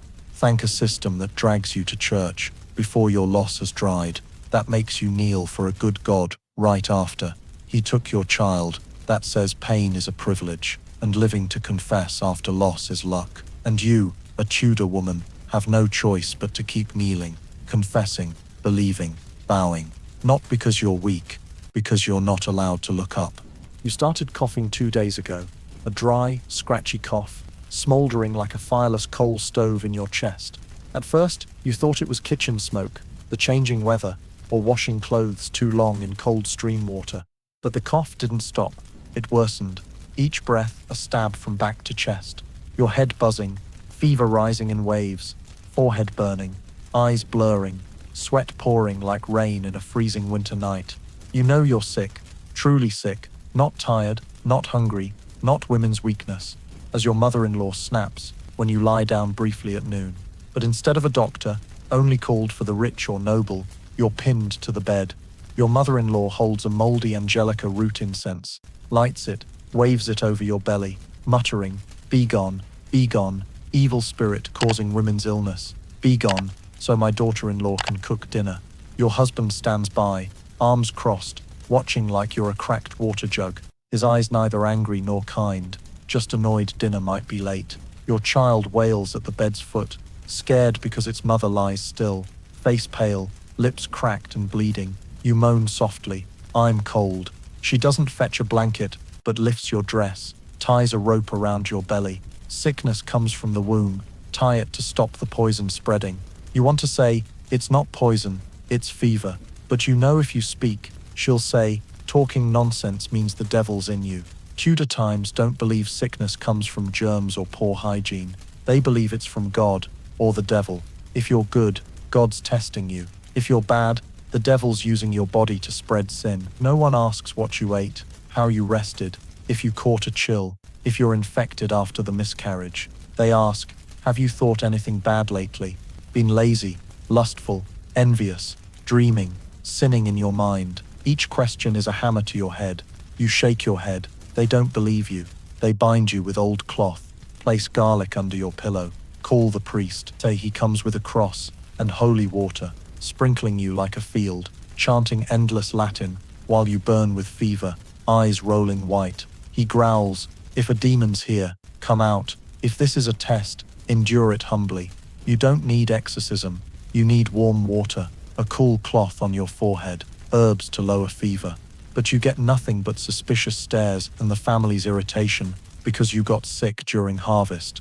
When you deliriously call for your mother, they say, she's summoning spirits. When you repeat, I'm cold, I'm thirsty, they say, the devil's in her mouth. When you stop moaning, only gasping softly, they slice your fingertip with a knife to let the bad blood out. You're not treated, not because they hate you, but because they truly believe you don't need a doctor, but repentance. They believe your body isn't broken, your soul is dirty.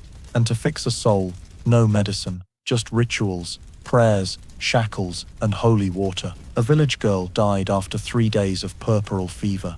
They said, must have been her secret sin. No one considered the midwife's rusty knife. No one counted her sleepless, starving days. All faults are sins, and all sins, if you're a woman, are assumed. Finally, after 3 days of delirium, you survive, not from exorcism, not from crosses, but because your body, by some raw miracle, fought back. But no one praises you, no one tends you, no one admits they were wrong. They just say, see, God forgave you, be grateful.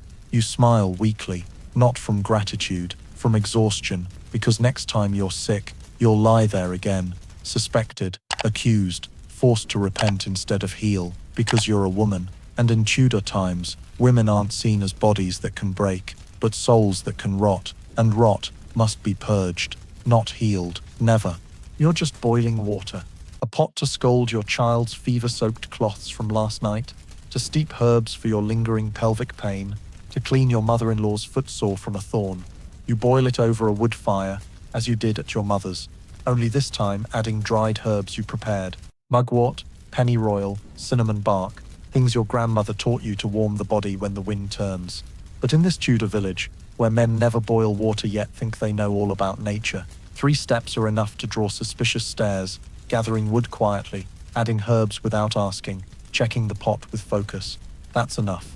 The next day, rumors hit the market. She boiled something strange smelling. Last night, her house had high smoke.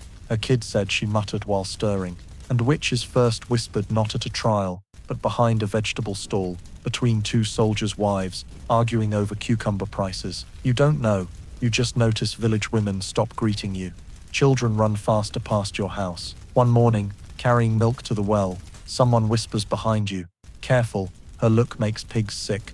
You laugh, thinking it's nonsense, until the priest knocks, not to pray, to ask, where'd you learn that water recipe? You say your grandmother taught you. It's just herb water. It eased your child's fever. He looks at you like you claim to summon rain with a song, then nods. Be careful. Women sometimes learn things they shouldn't, and you realize this isn't a joke. The village burned a woman for brewing a potion that dulled men's desire. Another wore an iron mask for mixing softer bread dough. A young wife was buried waist-deep in mud for 3 days, for curing headaches with herbs instead of prayer. Here you can't be skilled, unless you're a man. You can't know, unless you learn from the priest. And you must never have a skill others don't understand, because if they don't, they'll fear you. And if they fear you, they'll burn you. You try stopping. No more boiling, no steeping, no herbs. But it's too late. A neighbor's child catches a cold, and someone says, probably because she passed her house. A baker's cow slips, and someone says, I saw her look at it.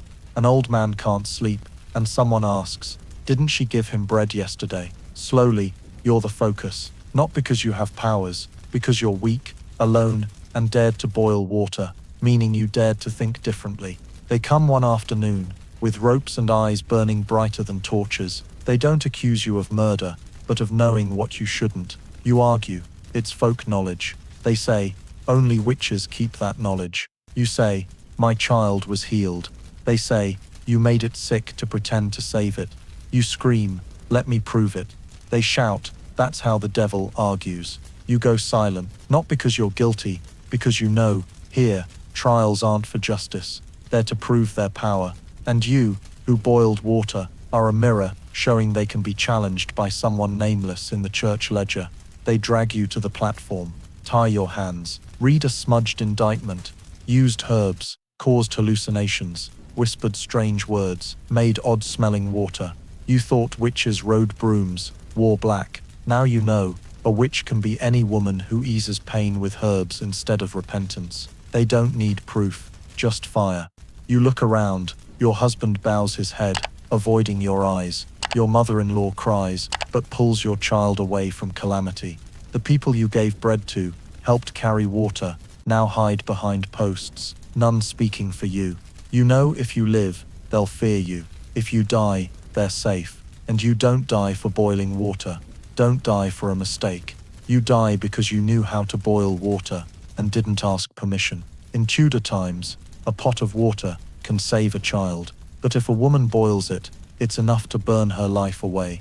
You carefully unfold the old linen cloth, revealing a small piece of parchment, scrawled lines you copied as a curious child, hiding behind the monastery to watch monks write scripture. No one taught you. You just observed, mimicked, scratched letters in the dirt with a stick, later hid charcoal to write on wood scraps, memorizing each stroke, each sound. You don't write well, neatly, or quickly, but you know letters. You can read simple words. You understand bits of a folk healing book a widowed old woman in the woods gave you when you brought her porridge after the village shunned her for dealing with the devil. She handed you a tattered notebook listing how to brew tree bark tea, mix honey with ginger root for fever, place mugwort under the tongue for seizures. You guard that notebook like treasure, but you've never told anyone. You hide it under straw, wrapped in cloth layers, buried in the kitchen corner.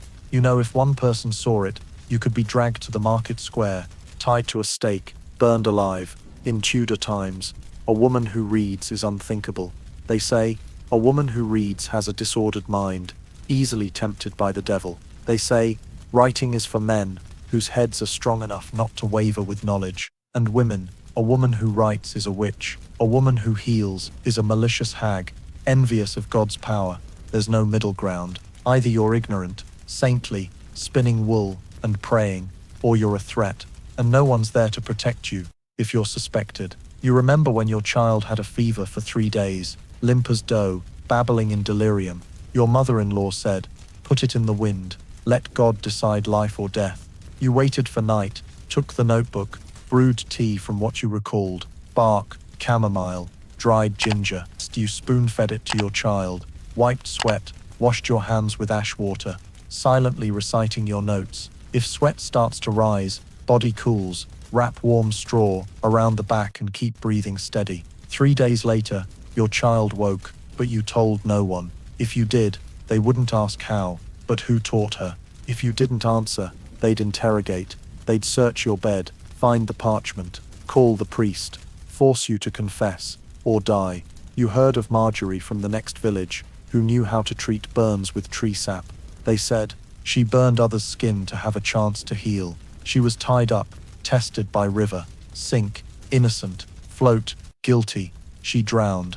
They said, see, she's forgiven. You saw a girl burned alive for knowing how to deliver babies without a midwife. They said, no one but God can bring or take souls from bodies. You know all this, yet you read, write, heal your child. Not because you want to be a witch, because you want to live.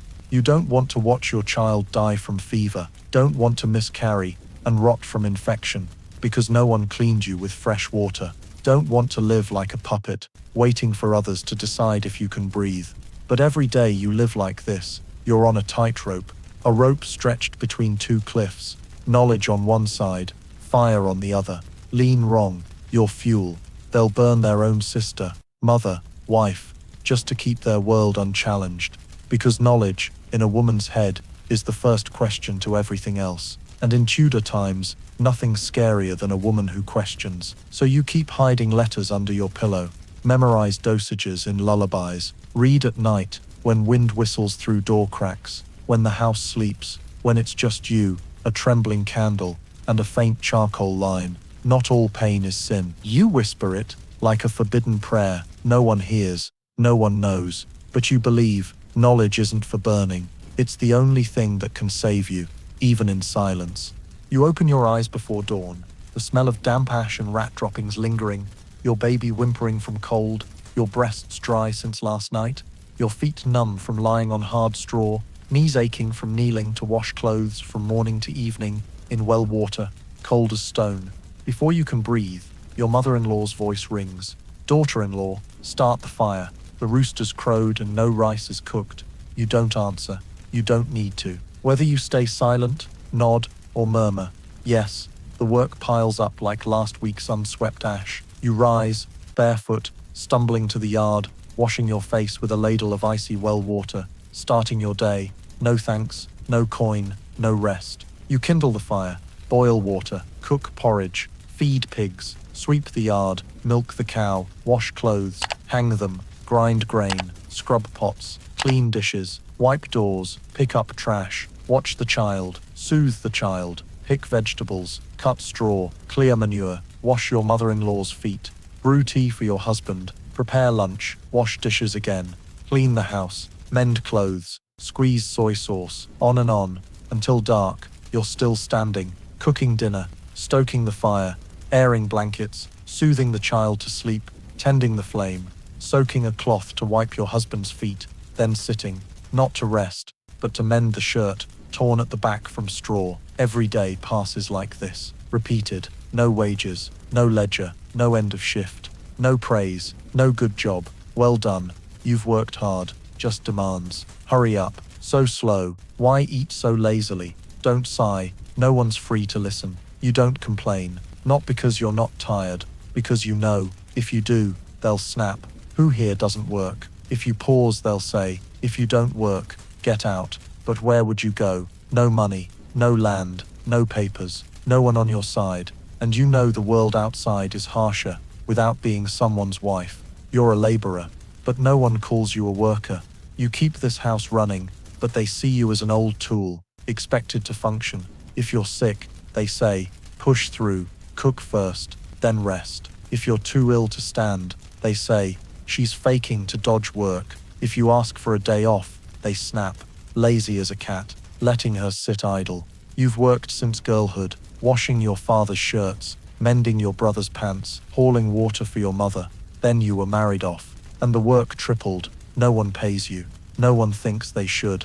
They say, you eat this house's rice, so you work. But you cooked that rice, hauled that water, ground that grain. Everything you eat comes from your hands. Yet they call you fed. You can't complain, can't demand, can't protest. Because to them, you don't do real work. Real work is men's, farming, hunting, paying taxes. You're just at home, doing nothing. Once exhausted, you told your husband, I want a day off. He smirked, rest from what? You don't do anything. You smiled back, not from joy, but because something in your heart died quietly. Like each morning, when you wash your face, seeing yourself in the well water, tangled hair, shadowed eyes, sun-darkened face, cracked hands, asking, who am I? You were a girl who loved singing, dreamed of far places, wrote your name in the dirt with a stick. Now you're a body, always moving, dreamless inside. And no matter how much you do, you're never enough. Not clean enough, not fast enough, not good enough, not quiet enough, not gentle enough, not perfect enough for anyone to say, she deserves rest. You're a Tudor woman. You work like a slave, no pay, no recognition, no right to complain. And the worst pain is, you've lived like this so long, you start believing you deserve this invisibility. You care for your husband with meals never cold, calloused hands cooking porridge when he's sick, rubbing his back when he's drunk, washing vomit from his shirt, scrubbing mud from his pants after the fields, knowing how to stoke a fire so ash doesn't sting his eyes, brewing weak tea if he's cross, smiling softly if he snaps, holding your breath if he raises his hand, You care for him not because he deserves it, but because you were taught its duty. You care for your child with milk boiled in water. You heated, bare hands changing diapers in the cold, aching back, holding them through teething nights, hushed lullabies, while your feverish, panicked glances at 2 coughs in a row, like your heart's falling from your chest. You care for your mother-in-law, though she never loved you, cleaning the house each morning for prayers, soaking her feet on freezing winter nights, cooking her favorite dishes, hearing her curses like muddy rags, never resisting. You care for the land, the rocky field behind the house, hauling water to irrigate rows, weeding from dawn to noon, watching sun, rain, worms crawling up to predict storms, planting turnips, sowing chives, picking eggplants, not for your share, but because the family must eat. Then one day, faint from 3 sleepless nights with a feverish child, you drop a bowl of water. Your husband turns, glares and cuts with, "You're really useless." You freeze, not because it's new, but because it's so familiar, it hurts too much to feel. You've heard it many times, in many ways. You only birth, not raise. You can't do anything right. You don't keep your husband. You contribute nothing. They call you useless when you haven't born a son, when you bear a child, and it's sick, when the child's healthy, but you're ill, when you work but don't smile, when you smile but lift your head too high. They always find reasons to call you useless, because it lets them ignore that you're carrying this house with your own breaking. No one sees you drying diapers in the rain, hiding tears behind soup, swallowing cold rice after everyone's eaten, cleaning blood from your miscarriage on the kitchen floor. No one asks, "Are you okay today?" No one says, "Thanks for staying up all night." No one hugs you when you quietly clean a dead cat from the barn, so your child won't grieve. You do everything, and they say you do nothing, because they don't call it labor. They call it women's duty. You care for the house, and when you collapse they say, "You're too weak." You care for everyone, and when you're silent, they say, "You're too cold." You care too well, they say, "You control." You slack a bit, they say you neglect. You're a bowl holding all burdens, but if it cracks, they'll spill the rice and throw it away. No one keeps a chipped bowl, though it fed the house. You thought, if you tried hard enough, were good enough, obedient enough, someone would say, "She's important." That day never comes, because no one sees you fully. They only see what you haven't done. Shirt not embroidered perfectly, child not happy all day, house not saved from floods. They don't see what you've done, only what's not enough. And they call you useless. The word falls lightly, like the final straw on a camel's broken back. You hear it, and you don't argue, not because you agree, but because you know, if you do, they'll call you insolent. If you stay silent, they'll say you accept it. Whatever you say, you're wrong, so you keep working, invisibly, keep caring, in silence, keep existing, as the woman the village scorns, though none could live a day if you vanished. You're the one who cares for husband, child, land. But in Tudor times, where women's work is assumed, you're called useless because you don't scream for recognition. And the tragedy is the more you care, the less they value you. Because to them, you're just the flaw, best silent, uncracked, unbroken. If you show emotion, they'll say, "Look, she's weak, she's a bother, she's useless." Your husband dies on a freezing winter morning, slipping into a ditch at dawn, head smashing on a rock, blood staining the frozen ground purple. They find his body at noon, still clutching a hoe, face twisted like he was mid-curse. Less than an hour later, before he's buried, your mother-in-law says, "Pack up and go," not because she mourns her son and lashes out, because you on paper, in law, in society's belief, have no right to stay. The house belongs to his kin, the fields to his brother, the tools, cows, chickens, seed grain, iron pot, all to his family. You were just an attachment while he lived. Now he's dead, you're surplus. No one asks, "How long have you lived here?" No one recalls you stoking the fire each morning, grinding grain each evening, birthing children, raising grandchildren, tending the man now cold under straw. They see a widow, a suspicious, disposable, dangerous thing. You have nowhere to go, but your mother-in-law snaps. Go back to your parents. No one here will feed you. But your parents' home has nothing. Land went to your brother. Food barely feeds them. And above all, you know a married woman, a mother. Returning is a bad omen, a leech, a shadow bringing grief. So you quietly pack, not much, just a patched shirt, an old scarf, and the hidden notebook of herbs, then carry your child and leave, not knowing where to. But if your child dies first, if the baby you carried, birthed, nursed through fevers, held through rainy nights, one day fades after a cough, eyes rolled back, lips purple, what then? You won't get to hold them, won't get to wail, won't be comforted. The first thing you hear is your fault. You fed it at the wrong time, let it catch a chill, didn't wrap it well, gave it herb medicine, had weak spirit from dreaming, didn't confess enough, failed as a mother to keep it alive. Everything's your fault because you're the mother, but not a respected one. You're the hub of blame, where they dump anger, fear, pain without proof, without thought. No one asks, when did your child fall ill? No one thinks, we could help. No one says, it was an accident, because in Tudor times, a child's death isn't tragedy, it's evidence to condemn a woman. And if you die, if, after a long winter, after your child dies, your husband dies, you wander the village begging for work, no one hires you, you sleep on a friend's dirt floor, coughing blood, feverish for 3 nights. Then one morning, they find you curled by an abandoned hearth, eyes half open, pale, lips blue. What then?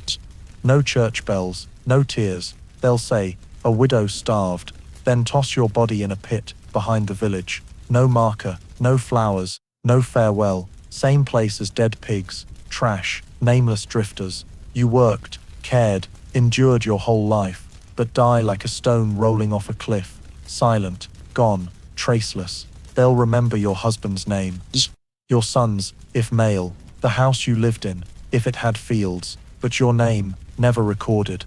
You're just that man's wife, that boy's mother, that woman from the village's end.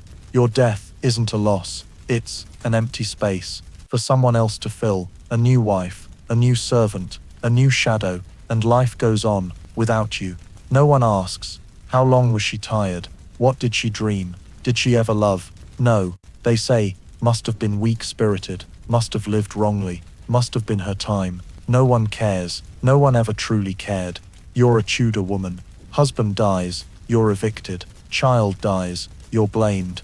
You're never seen as a separate being. You're just a parenthesis, opened for others to write their needs into.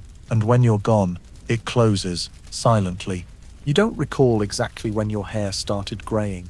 Only that one day, while washing clothes, your daughter pointed at your head, innocently saying, "Mom, you've got white thread." You laughed, but your heart stung, as if someone named a fear you'd pretended to forget. You're barely 30, maybe a bit more. No one recorded your birth, and time's a blur of freezing winters, cracked-skinned summers, back-breaking harvests, and blood-soaked miscarriages. Then one day, you notice they call you that woman instead of that girl. They offer you a seat, not from respect, but because they think you're weak, tired, useless. You were once a young bride, scrutinized, judged for wifely behavior, then a mother, a midwife for others, a soother of tired neighbors' babies. Now you're the old woman at 30, surviving too many seasons to be valued. You still haul water, sweep yards, light fires, but they look at you like you're expired. Village girls glance with pity, seeing their future, but not naming it. Men ignore you, unless they need cooking, washing, or childcare. Your mother-in-law tells a neighbor, she's fading, just hope she doesn't get sick. Fading, like wilted turnips, broken brooms, pitted pots. You're not attractive, not fertile, not marriageable.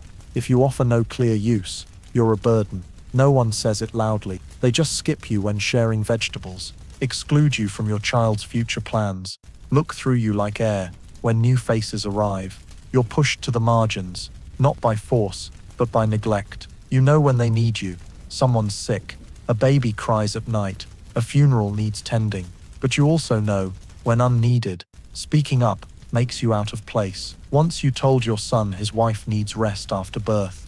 He pursed his lips. You meddle too much. You fell silent, not because you were wrong, but because you have no right to speak. You still work, wake early, know rain's coming, know to dry extra wood, know how to cook porridge without burning, but no one sees. At 30 in Tudor times, you're past use, past notice. You're not the girl expected to bear children, not the new wife controlled, not the young mother forgiven for neglecting a child one night.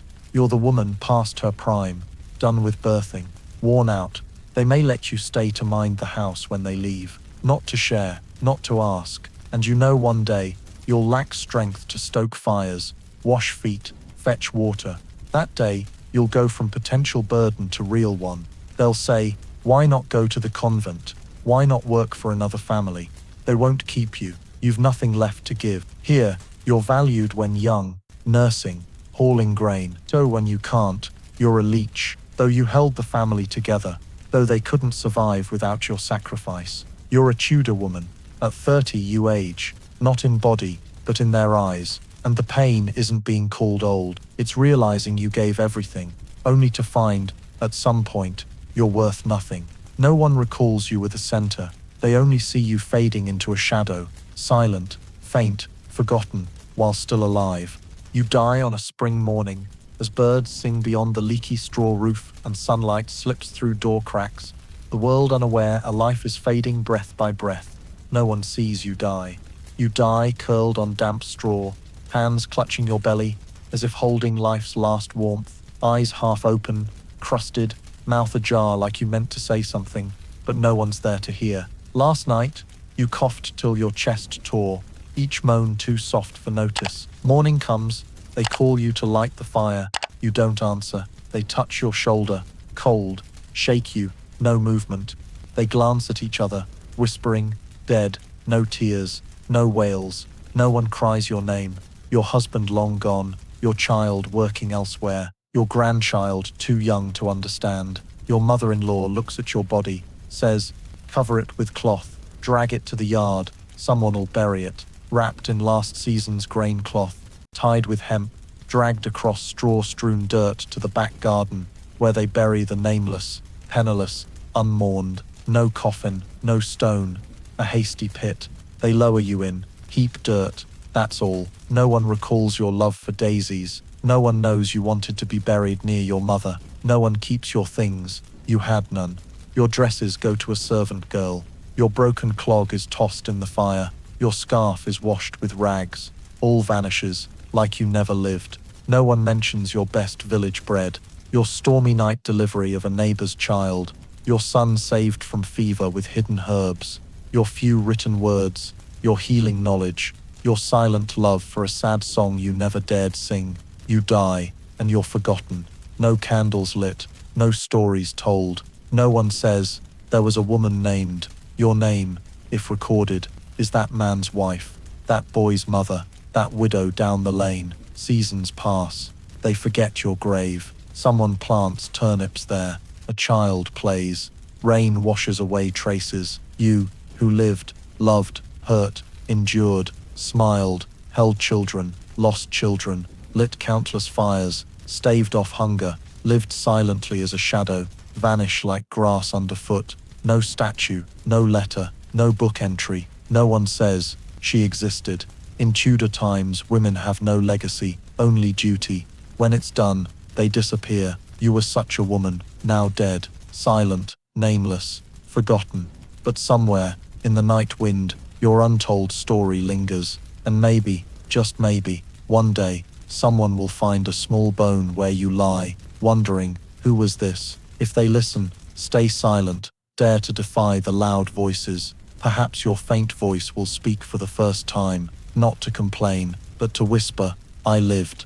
The story why you had no control over your life as a Tudor woman, set in 16th century England, reflects many stark realities of women's lives in modern America, especially the silent struggles against societal expectations, inequality, and erasure. In the story, the protagonist is married off at 14, denied literacy, barred from owning land she toiled, forbidden to resist or divorce, and dies silently, nameless, buried hastily, as if she never existed.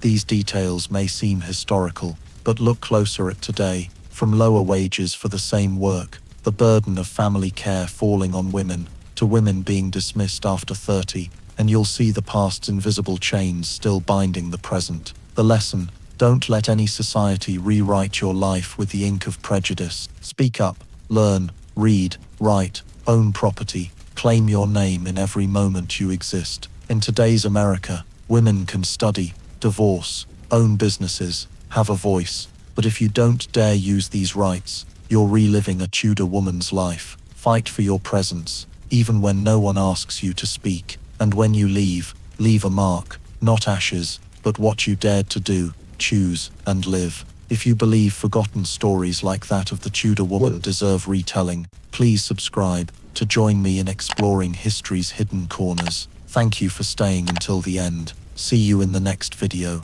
where the past still whispers, waiting to be heard.